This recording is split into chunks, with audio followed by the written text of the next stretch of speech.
Hello, welcome to the Southampton Boat Show. I'm Frances Howarth and this is my husband Michael Howarth. We're here to look at boats, and we've been doing that most of our lives. We've been sailing our own boat in the Caribbean, we've been chartering, we've been crew on super yachts and the really big large yachts, and now we write about them in magazines and talk about them on television.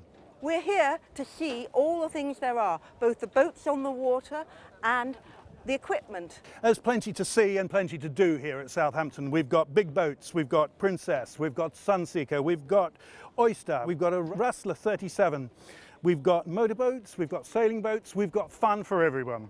So, come on with us. There's a lot here to see and do. I think you're right. Let's go now quickly. We've got a lot to do. Okay.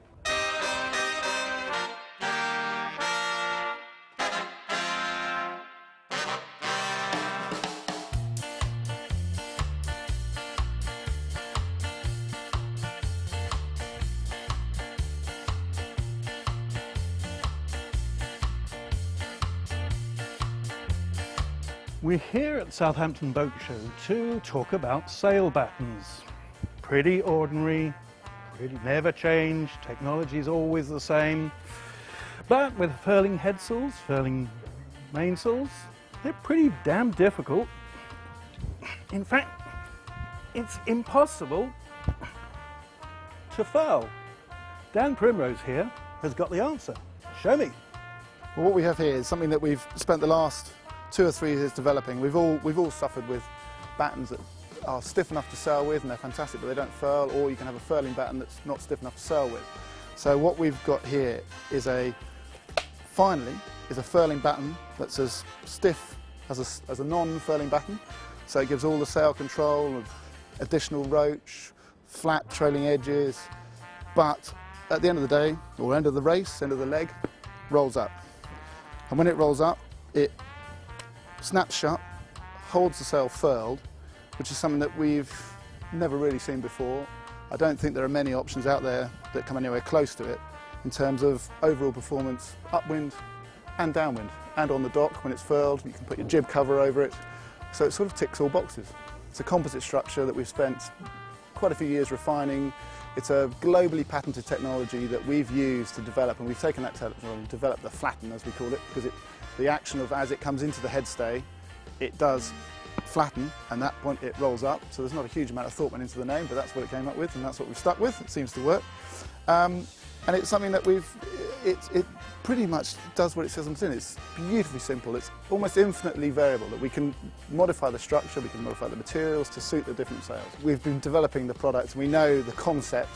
Exactly the same underlying technology with slightly different geometry, and those could be stiff enough that you could almost walk across them. So we're developing it. We've just concentrated on the main mass product that we're distributing through Contender, and they're going to distribute it globally to all the sail makers. So it will be available as and when they come out for the Wally yachts and things like that. We've looked at various smaller staysails on the Wallies, but we haven't had the right product just yet.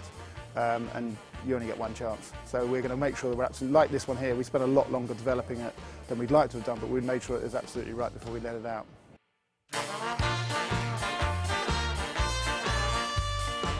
So if I want this in my next batch of sails, do I have to come to you? No, absolutely not, no. As I said, we've all of the sailmakers here at Southampton have taken them on their stand, and they love them, which has been fantastic for us. So the Contender group distribute directly to the sailmakers. Occasionally they get people coming through the door, but it's mainly to the trade. So all of the sailmakers know it. They will come, we'll manufacture them, they're supplied directly to Contender, who will then distribute them globally throughout the Contender, Australia, Contender, all around the world. So I can go to my sailmakers and simply specify I want flattens instead of battens? Absolutely, exactly. Now, if I use these in my high-performance boat, am I going to sail faster? I think, in all honesty, if you've got an absolute, depending on what you mean by high performance, if you're going to be sailing with Ben Ainsley, then you probably wouldn't have a furling jib and you probably don't need flattens. If you're very, very top-end club racing, where you have a furling jib, then absolutely, yeah, definitely. And as I say, our biggest hurdle is that a lot of the classes, one design classes that were specifying had to have furling jibs have even given in, and so said, oh, God, there was such a pain.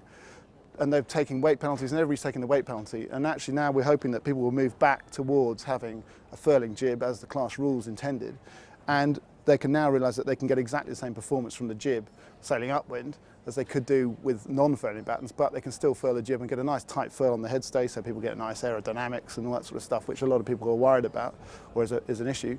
But also, you know, you can now furl them up on the dock and get a nice tight furl if you need them. Well, I don't know about you, but I'm convinced that it's time to throw away your batten and get yourself a flatten.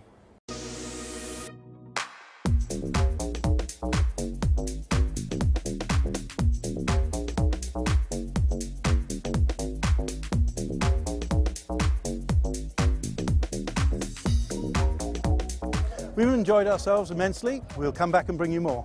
Until then, it's good night from me. And good night from me.